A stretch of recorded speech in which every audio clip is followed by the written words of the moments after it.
My name is Bob Darrell, and I am alcoholic. And I've been sober only through the grace of a God that I was afraid to believe in, that I've maintained and accessed and maintained in my life through a process outlined in a book called Alcoholics Anonymous. The ability to remain reasonably sponsorable and a persistent and consistent effort in the primary purpose of forgetting myself and trying to help others. And consequently, I haven't had a drink or any mind or emotion-altering medication since October 31st, 1978. And that's the big miracle in my life. I'm delighted to be here. I come from Las Vegas, Nevada in the U.S. Call that the hitting bottom capital of the world. If you believe your primary purpose is helping other alcoholics, it's a target-rich environment. I like living there. There's purpose in my life living there. There's purpose in my life being a member of Alcoholics Anonymous. And I don't mean being around the edges. I mean being a member. There's purpose in my life. And I like that. Never had purpose before. I want to welcome you if you're new. Glad you're here. Probably more glad you're here than you are, because I know coming to AA doesn't seem like it's the high point of your life. I get it. Almost feels like it's the end of your life. It's almost like you're on death row and you just have to come here, But we're glad you're here because we know something you don't know. We know the possibilities that can happen to you here. We know how much hope's here. You don't, because most of us come here hopeless. We've burnt our lives to the ground, and I get that, and that's the way I always came here. It seemed like every time I'd get sober, and I came to my first meeting of Alcoholics Anonymous before I was old enough to take a legal drink, and I was in and out for a number of years. Every time I'd come back into AA, I had ruined everything again.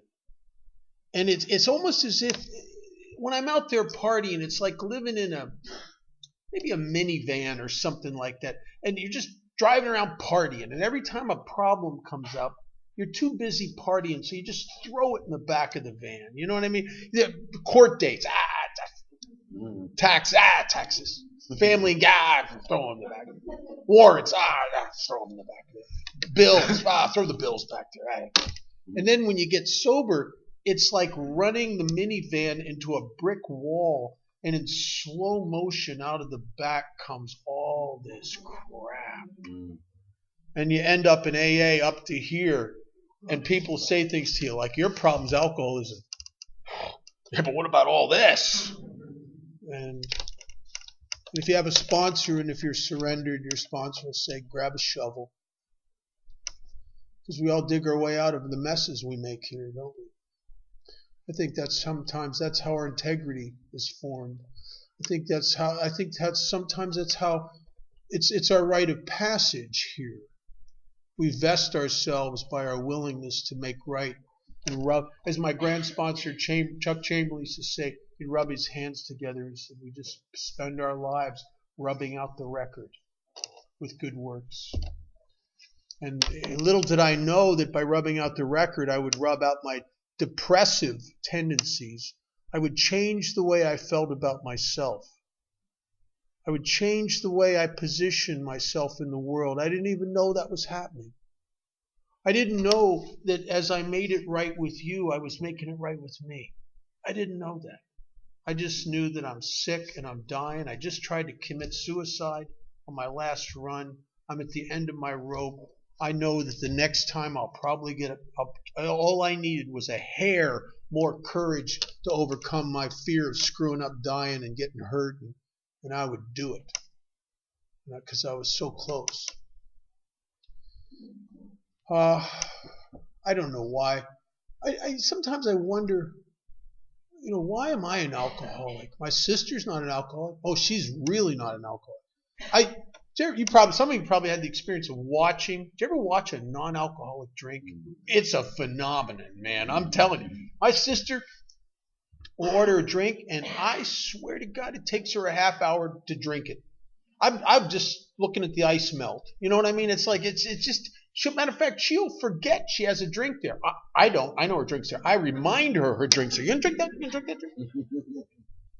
Don't let it go to waste. I don't want it, but don't let it go to waste, for God's sakes. And, she'll have a second drink sometimes on occasion. She'll drink about half of it. She'll push it aside and say, I don't want any more. I'm starting to feel it. Yeah. And she quits. Just as she's starting to feel the effect of the alcohol, she goes, whoa, and shuts her right down.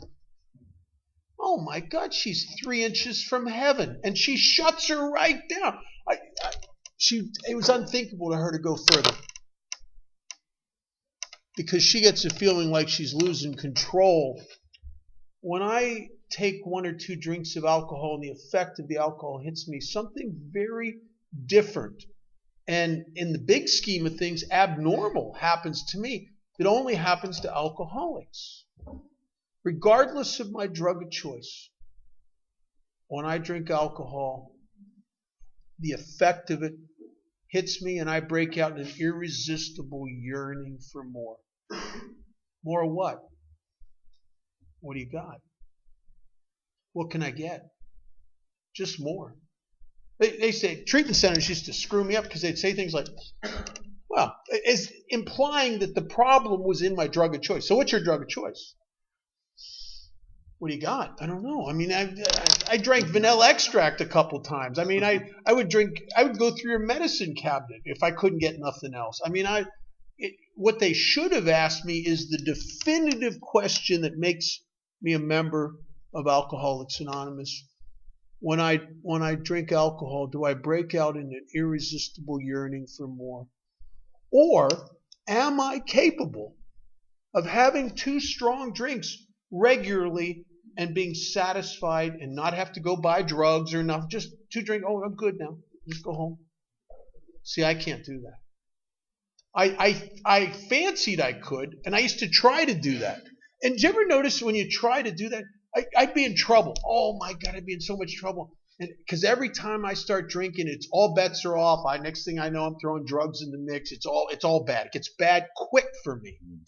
And I'd say to myself, man, I can't do what I did the other night. I can't do that again. Man, I can't survive another one like that. So I'm just going to go a little bit, just a little bit. Now, I didn't say 2 because 2 would be stupid, right? But I just try to figure it out. Where's the point where you're not in trouble? I'd start thinking things like, I think 8. I think 8. Now 12 can be problematic, but I think 8 drinks is probably 8 sounds about right. 8's about right. So I go into a bar. I'm gonna have 8. 8, just 8, and then I got to go home. I made up my mind. I'm not going to go too far. 8. I'm going to go home. And then about halfway through the 6th or 7th drink, I start realizing what a stupid figure 8 is. No, that's a silly figure. 8's not the right figure. It's 12. And then about 10 or 11, you start realizing 12's not a good figure at all. And I can't. And every drink of alcohol that I've ever taken in my life has made me think and feel like I need more. And if I couldn't get, I'd throw everything I could in the mix, and I'm that guy. And I don't know that I have that phenomenon of craving. In the beginning of chapter 3, it talks about 2 elements. And Wilson uses the word or, and I get why he uses the word or, because he wants the door open to Alcoholics Anonymous. Because most of us come here, and of the 2 factors that make up a chronic alcoholic, a lot of us come here and the best we can do is see one of them. And then in AA, after a while, we start seeing, oh, I had both of those. Didn't know that when I came here. And the first, and he says, if you find when you honestly want to, you cannot quit entirely. What do they mean by entirely? Seems a little fanatical to me. Does that mean marijuana too? What about pills? What about Oxycontin for pain? I mean, because it's not that I have pain, but I can imagine some coming. You know what I mean? I get, right. What about not bottles of cough medicine? I don't really have a cough, but I could have one eventually. I better be preemptive here. The thing is, I couldn't quit entirely. I'd go to psychiatrists, I'd go to doctors, and I'd get medications that would allow me to quit for a while. If you could dial down my emotions enough, I could quit for a while.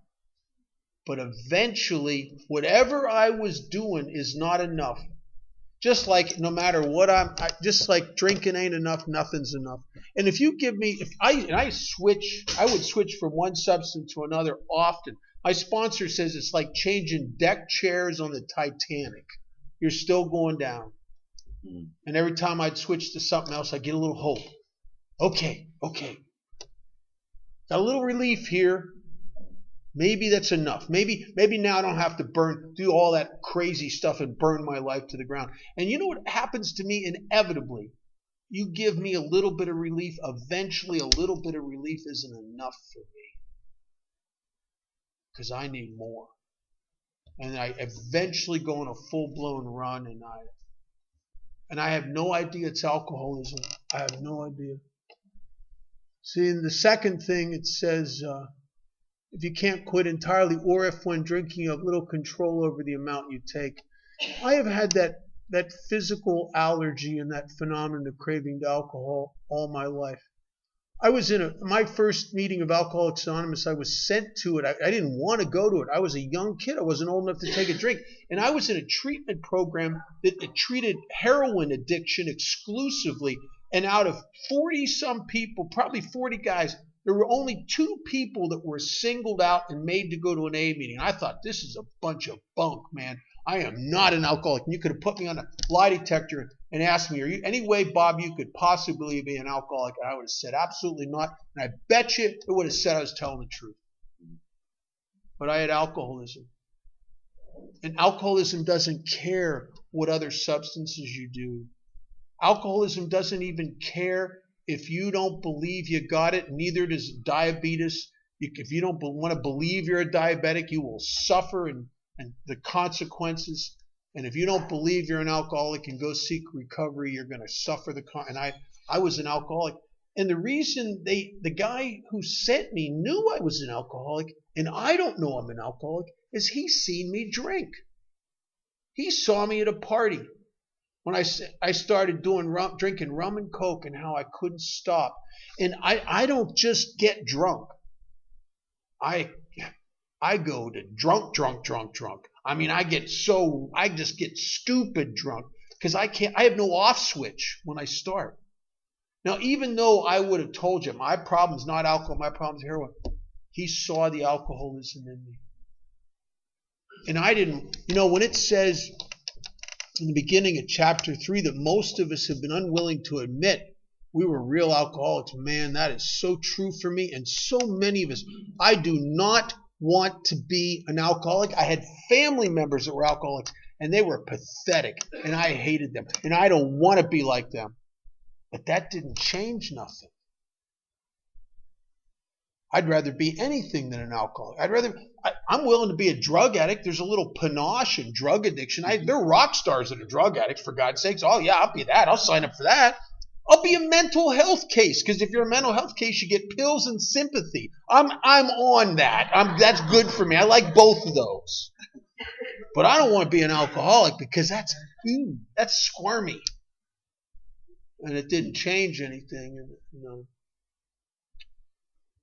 I was in and out of treatment centers, exposed to AA repeatedly, and I finally started to get it. I didn't want to get it, but I had tried so many times to control and enjoy my drinking and failed that I started to understand this crazy cause and effect that when I start, I can't stop. I don't want to go that far, but I start, I can't. Once I start, I don't know where it's going to end up, but it's never good. It's never good. For me to pick up a drink or anything else that lights me up like that, it's like having sex with a gorilla. I ain't done till the gorilla's done. You know what I'm saying? I mean, you could tell yourself all night, I think me and the gorilla are just going to have a dance. No, you're not. It's not. By the end of it's going to be bad. It's going to be bad, and there's nothing you can do about it. And that's one of the elements of what it is to be powerless. Doesn't matter my intentions. I start, it has a life of its own.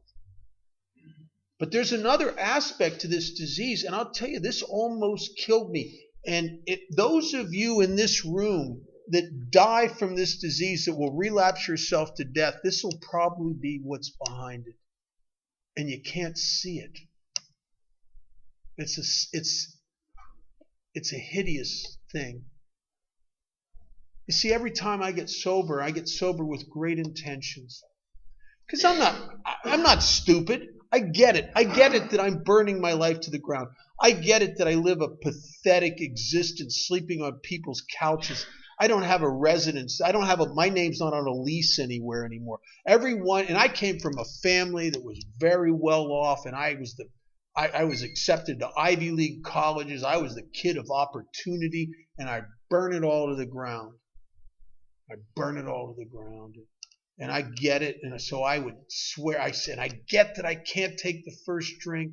I get that. I can't take any drugs. Get that. I get that. And I would enter into a state of abstinence, and I'd almost be psyched up.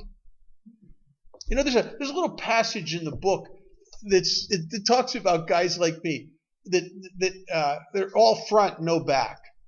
We get sober with great. Oh, I'm like a car that doesn't turn over. I'm gonna. You know, and it says, it says these guys they'll say things like, "Whoa, love being sober, work better, feel better, having a better time," and then it says something that cuts me to the quick because it was so true. It said inwardly, this guy, even though he puts up a good front. It's wishful thinking. He wants to believe he's okay. But inwardly, secretly, he would give anything to take a half dozen and get away with them. And then it says, Bob, you're going to try the old game again, aren't you, Bob? Because the truth is, Bob, you're not really happy about your sobriety. You put on a good front, but you kind of feel like you're doing time, don't you? You're restless, but you can't really see it because it's a vague restlessness. It's just kind of there. It's kind of right below the horizon. Just a little antsiness. You're irritable. You don't know you're irritable, do you, Bob? You don't like irritable. Irritable people irritate you, don't they? So you're not irritable. And I'm not irritable. But after a little time sober, it's like I start seeing how stupid people are all of a sudden. You know, it's a gift, I guess. I see everywhere I look, I see stupid people. I go to work and there's stupid people at work. Oh my God, stupid people. I go to church, still really stupid people there. I go to the grocery store, stupid people in the grocery store, stupid people in traffic. Then they make me go to these AA meetings where they have the stupid people grouped in AA. But sit there. My mother was a therapist. I haven't worked in the field for a while. I read a lot of books. I fancied myself intellectual, and Alcoholics Anonymous was offensive to me. All this crazy, happy, clappy stuff you guys talk. Oh my God! First of all, people in AA, they're grateful for everything. That's stupid. If you're grateful, you just don't see the problems in the world. That's all. You're just stupid to think everything's good. You love everybody. Give me a break, will you? Did you ever be new? You just burnt your life to the ground, and somebody in AA comes up to you and says, "Has anyone told you they loved you today?" I hate that question. No, and they just give you a big hug, and I want to scream, "Don't touch me! Don't touch me!" I mean, you talk a lot about God. Oh, this is where I really thought you were stupid. See, I remember I watched a guy. I was in a treatment center with him, and he got deep into AA. I didn't really know it, but him and I were pretty close while we were in this halfway house. And then I went out, of course, and again, and I finally ran into him down the road a little bit, and I was in another place, another recovery place, and he's one of the guys bringing the meetings in there, and he looked amazing. I mean, he was lit up. He looked like he was really doing well. And here I am. I just finished begging a guy for a bed, for a cot in a halfway house, right? And he looks like he's doing well. And tried to open up, talk to him after that. And he said AA works. I said, oh man, AA is. He said, I'm sober because in AA I found God. Oh man, I remember thinking to myself, I'd have to lose 40 IQ points to do that. I mean, you know what I'm saying, right? Because that's stupid. I didn't want to believe in God. I had a lot of intellectual arguments why there isn't a God, but the real truth is I'm afraid of God. The real truth is I got some secrets. The real truth is I know something. I can't tell anybody, but I know something. That if there is a God, a piece of trash like me ain't going to ever get help from him. I know that like I know I'm breathing. I know it on an emotional level. You can give me all kinds of scripture. You can give me all kinds of stuff and intellectual information, and you won't change that conviction of my unworthiness. You won't change it. I'll placate you. And consequently, I don't understand that I have the kind of ego when it makes a judgment. It would rather I be dead than wrong. Right?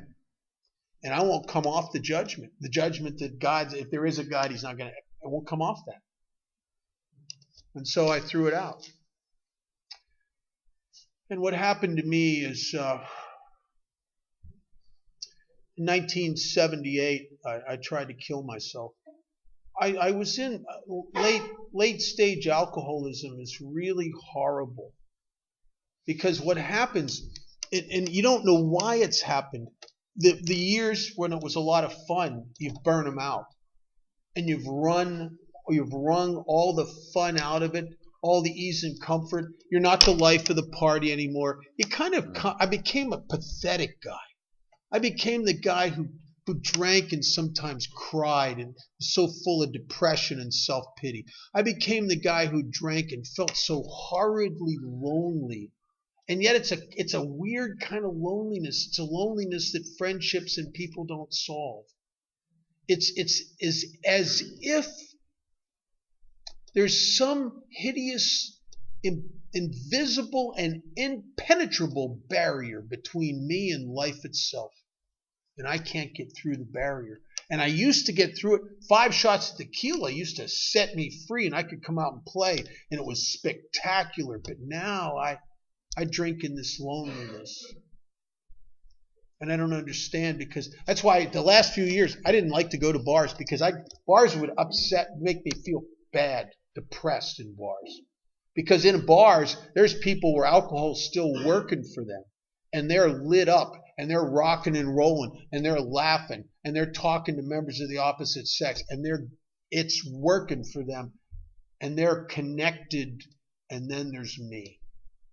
And I'm the guy in the corner drinking myself into oblivion. I'm in the guy in the corner that's all alone. And looking at those people that are having a good time and just thinking, man, what's wrong with me? Why can't I get that back? Because I had it at one time. Why can't I get it back? And I didn't understand that I was in the grip of a progressive illness. You know, there's never been a documented case of an alcoholic where you cross over that line and alcohol stops doing the magical thing for you and only does the hideous thing to you, where you're ever able to roll it back to the good old days. And most of us die trying because of the insanity of this disease. One of the things that used to happen to me, and this is how alcoholism is the only disease I know of that uses my own mind against me, which is hideous because I'm a thinker. So that's a bad deal. And what would happen to me is I get sober and I'm restless, I'm irritable, I'm chronically malcontent, I'm depressed, I don't fit anywhere. The loneliness is just as bad now sober as it was when I was drinking. And it just wears on me. And I start fantasizing that I could get free again like I did when I was 18 and 19 years old, when I could have 4 or 5 drinks or a couple lines of something or do something and come out and play. Now, when Silkworth in our book says that we get to a point where we can't differentiate the true from the false, he's not kidding. Because at that moment, I can't see the truth. I don't want to see the truth. Because the truth is, alcohol doesn't set me free anymore. I start drinking and I'm in a depression almost within an hour. That I've wrung all the fun out of it. There is no more party there. But I don't want to see that, because for God's sakes, I need that relief so desperately that I start imagining there's a party where there is no party. And you don't know that until you're about 4 drinks in and you're starting to fill up with a self-pity and all, and it's just, what have I done? Banging my fist on the bar going, what have I done?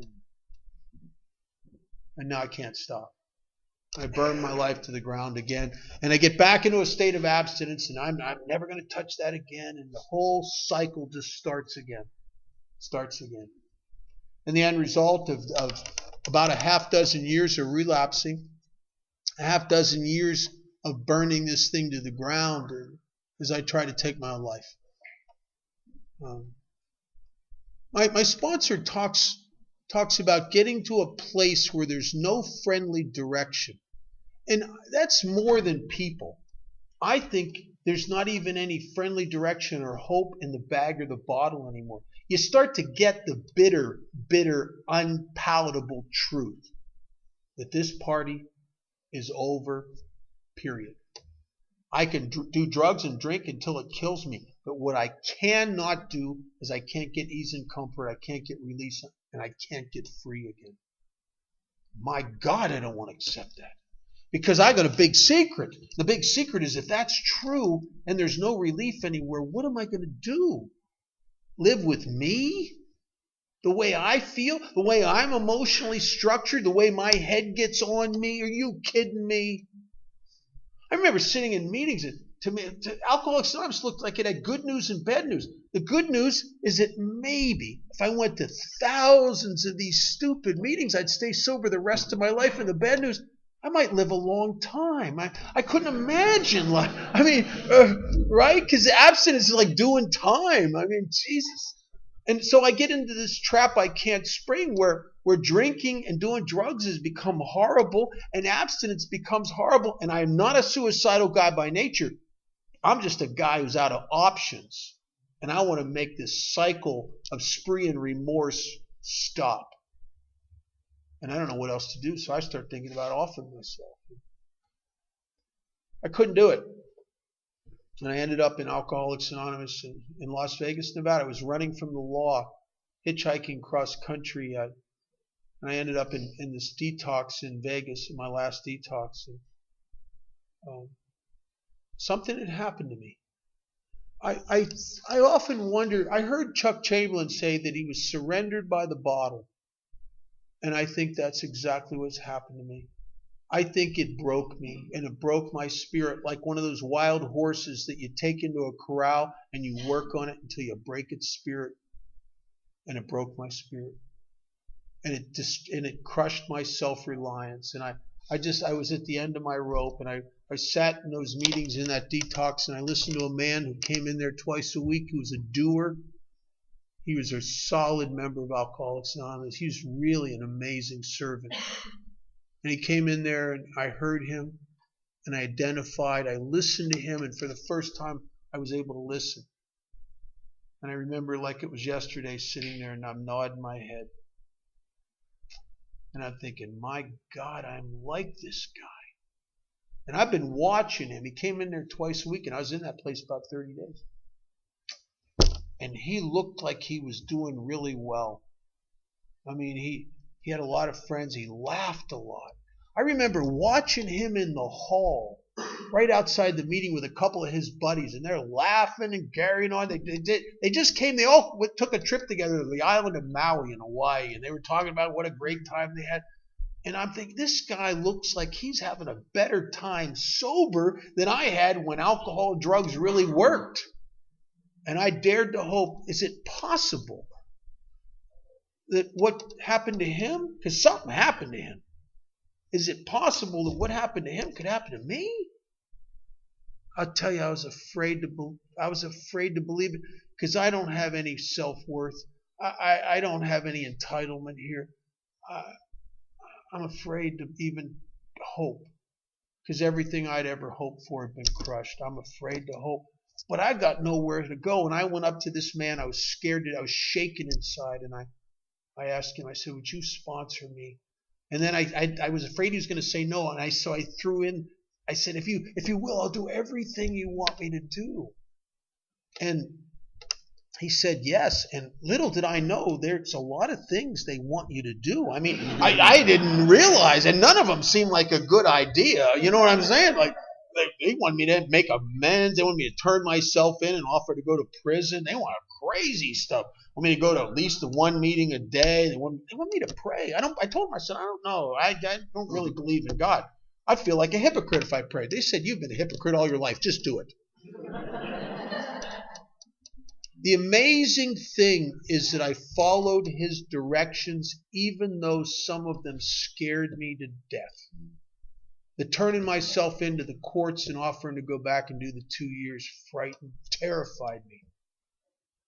And I did it, and I didn't have to I followed his directions and wrote the letter exactly the way he told me, and I did. And I was okay. I was okay. It was the first time in my life I ever took a direction from someone else that I didn't believe in or that wasn't my idea.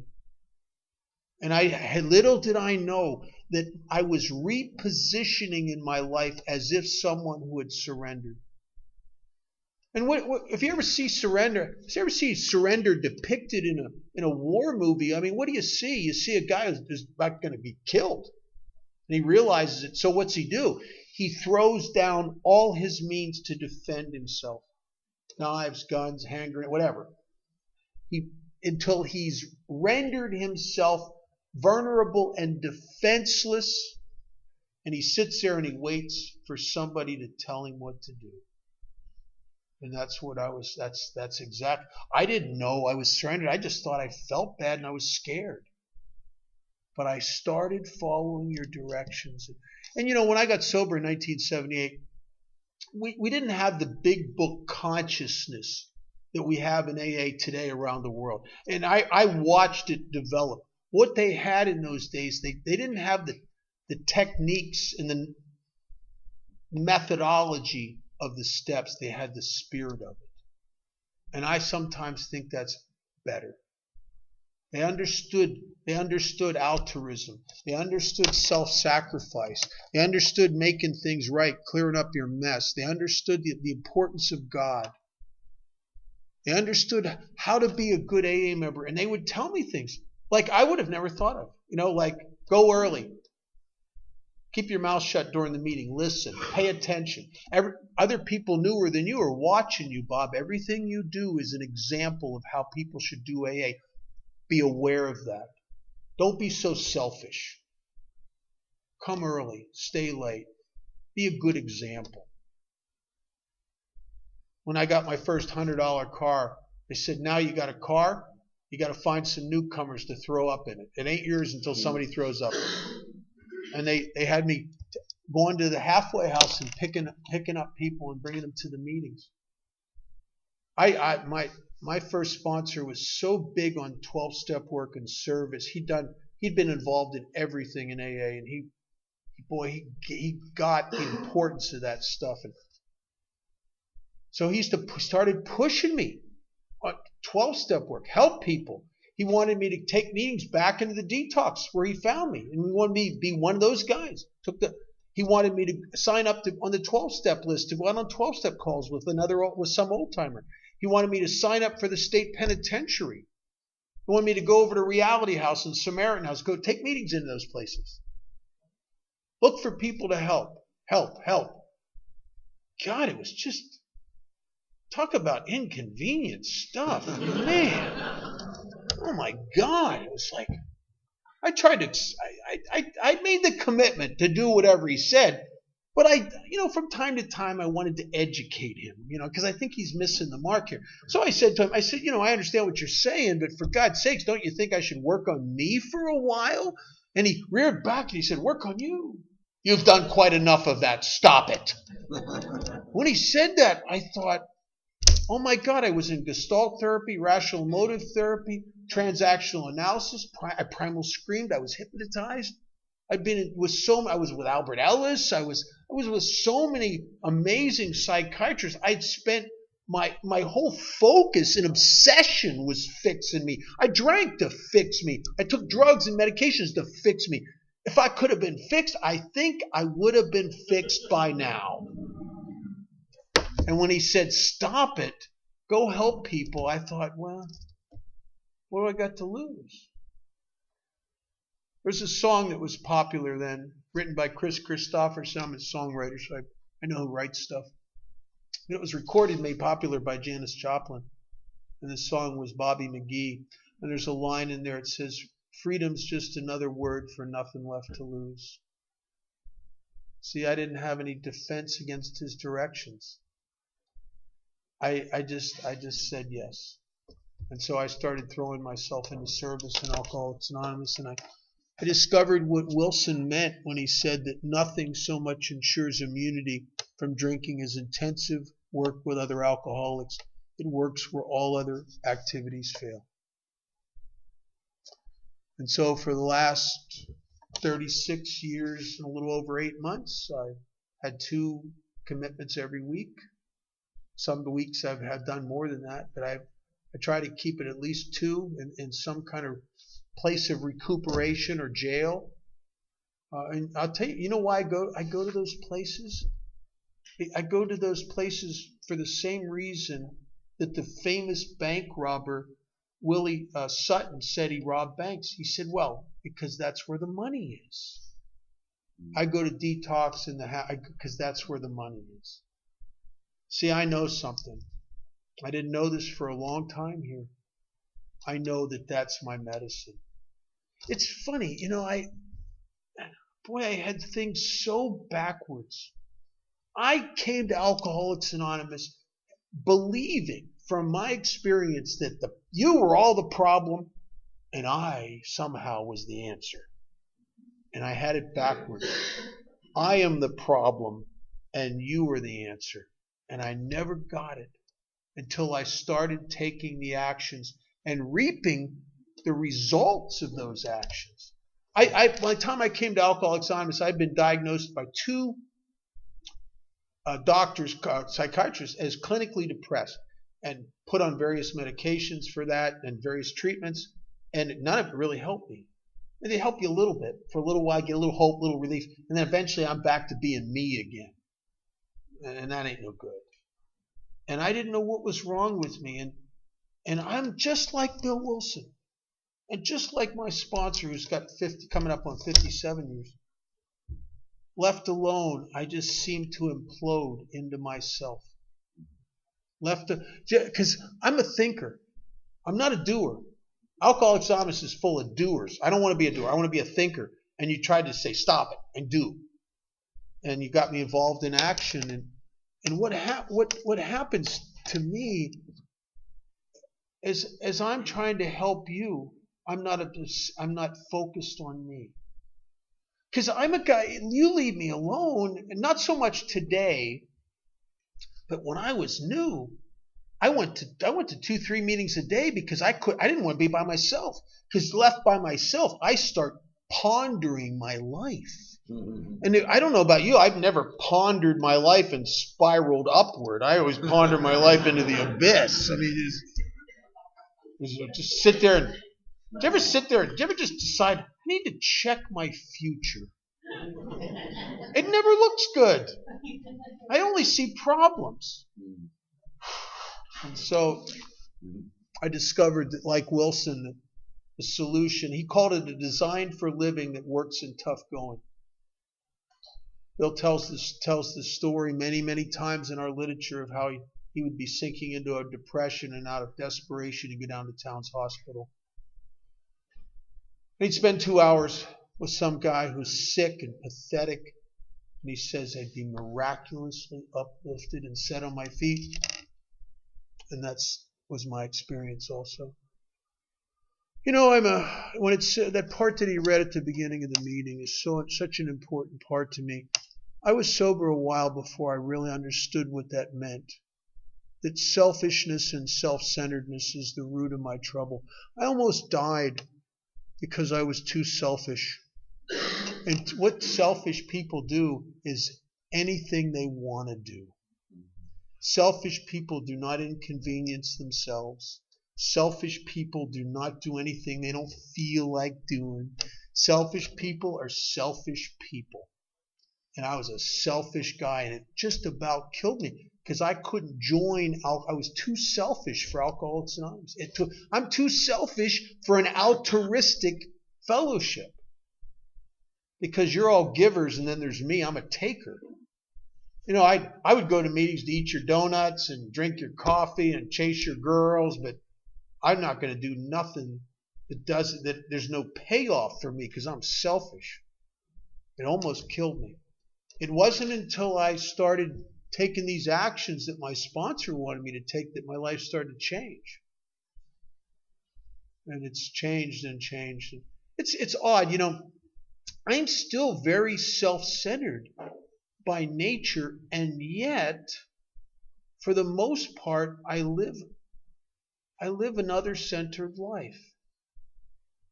I've had this is a typical morning for me sometimes. I mean, it's not unusual. Or I'll get up in the morning and I set 2 hours aside to get ready and meditate and do my deal. And sometimes I check and respond to emails and texts from guys I sponsor. The phone rings. It used to be more phone and less internet. Now it's becoming it's leaning more towards the electronic part. I think I liked it better if it was the phone. I like hearing guys' voices. You can't hear a tremor in someone's voice in a text. Right? But I'd wake up in the morning, I'd be wrapped up in me. Because that's the way I wake up. I don't know about you guys, but I don't wake up wondering about others unless they have to do with me. I wake up wondering about me, wondering about my day, wondering about what's going to happen today. What problem? Who's going to screw with me today? What about me today? That's the guy I wake up. And just about when I'm really getting a good think on, the phone rings. It's some guy sponsored. Hello? Oh, you'll never guess what she did now.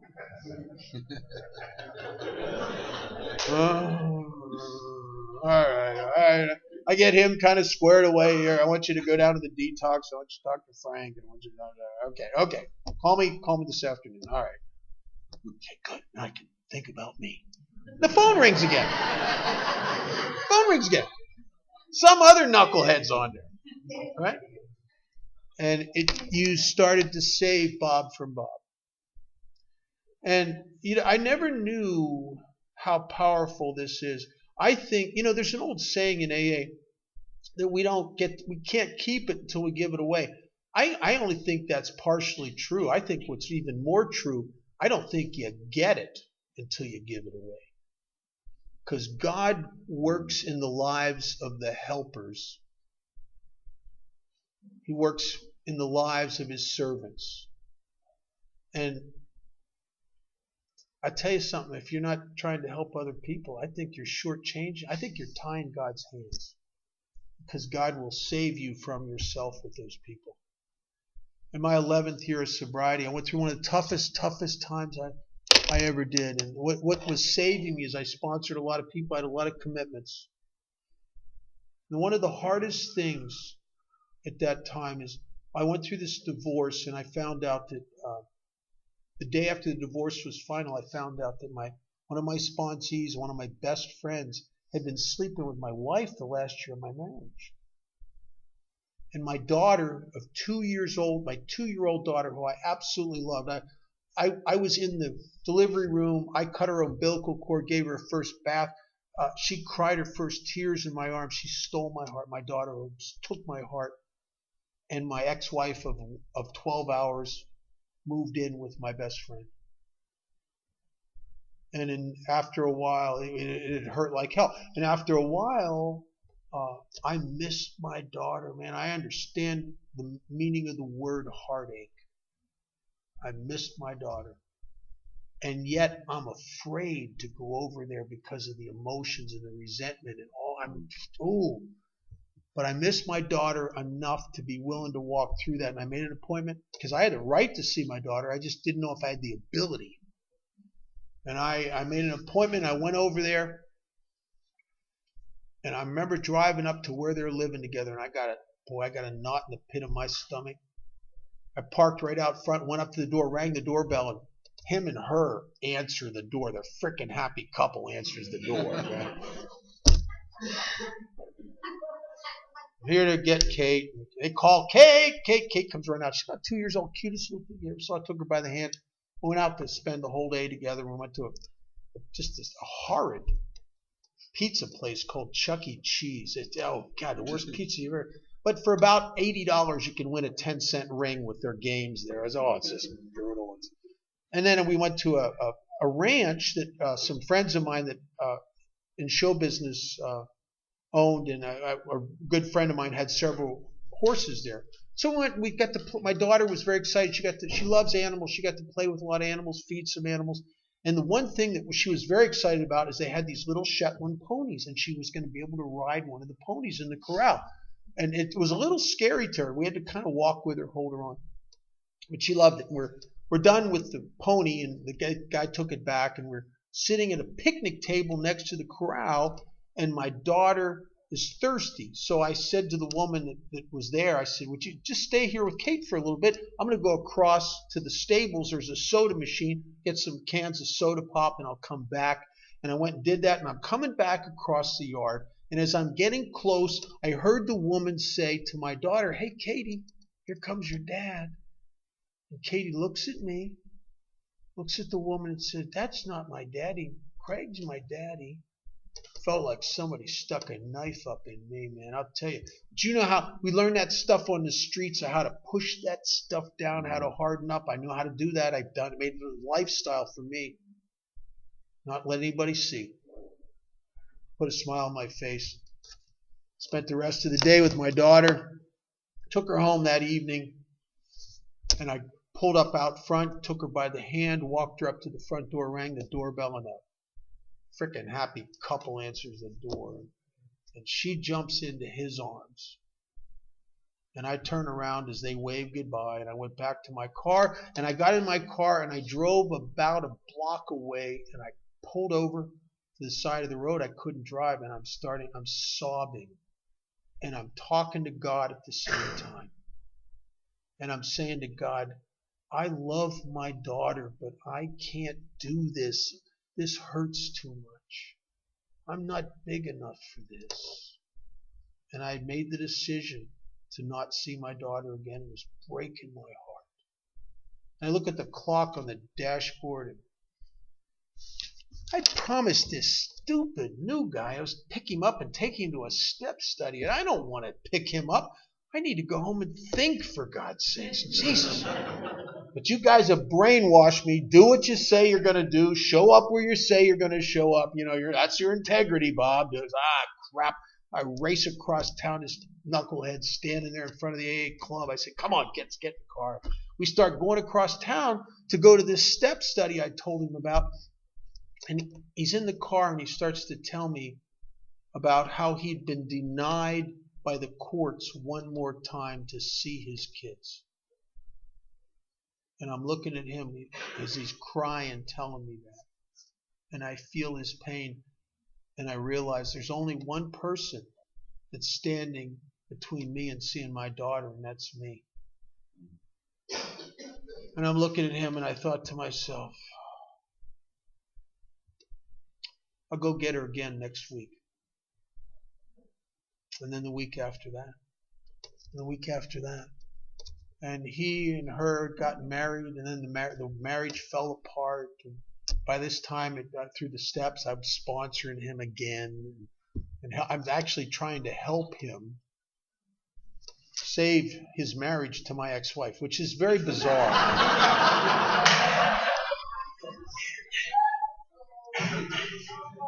But see, that new guy, he thought I was helping him. God worked through him to help me. I'm telling you, the helpers get the help. There's a funny dynamic in the realm of the Spirit. You will get what you give. If you come here and you remain a taker, I don't know what you're going to get here. I think all we got's alcoholism.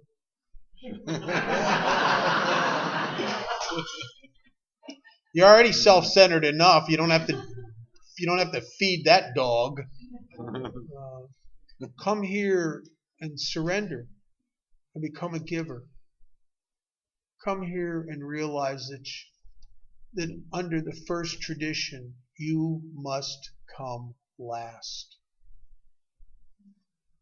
Everything, God and all the people here are more important. God first, you second, and I am always to be last. In the prayer of St. Francis, they call it self-forgetting. Is that I try to abandon myself utterly to God, to be a servant, and I go out and I help people, and amazing things happen. In my absence, as I've taken my hands off the wheel of my ship, and I'm over here trying to help you, God works in my life and does amazing things. One of my dear friends was a guy whose story's in the back of the book. He died many years ago, Dr. Paul. The story used to be Dr. Addict Alcoholic. Now they changed it to Acceptance. And Paul used to say something that's so true. He used to say he was surprised how his problems would die of neglect while he's out helping others. What if there isn't any problems? What if it's just a necessary imagining for your ego? Because without problems, your ego has nothing to control and play God about. What if you never really had any problems? And you just think you do, and maybe because you think you do obsessively enough, you make them come true. What if they never existed? What if you found out because you let go, and you go over here and you help people, and you start acting like you trust God, and you don't manage nothing? What if you found out that everything was perfect and continued to be? I have a friend who's a pilot, and he told me a story one time. He was flying a small plane, and he hit what they call a wind shear. It's where you have opposing currents, and it'll throw you into tailspin. He said it was the most frightening thing he'd ever experienced. And he said every instinct in him was to pull back on that stick because he was spiraling towards the ground. And he said he'd learned that if you do that, you will crash and die for sure. That what you must do is absolutely against your emotions. You must push the stick forward and let go. And the plane is made by its creator to correct itself. What if my life's like that? I just don't know it. What if there's nothing I have to ask God for? I just have to take my hands off the wheel and start to trust Him and go help His kids. And that's what's been happening to me over the years. I got a great life. It's good in direct proportion to how much I leave it alone. And if you don't think that that's true, I'll try a little experiment. Just try this. For the next month, just think about, concern yourself with, and do for you. Do everything you can to make your life better, to solve all your problems. Just do. Now, if you survive that month, Spend a month in absolute altruism where you're forgetting yourself and you're helping others. And if you got the same sickness I got, you'll come out the second month and you realize this is the deal. Thanks for listening.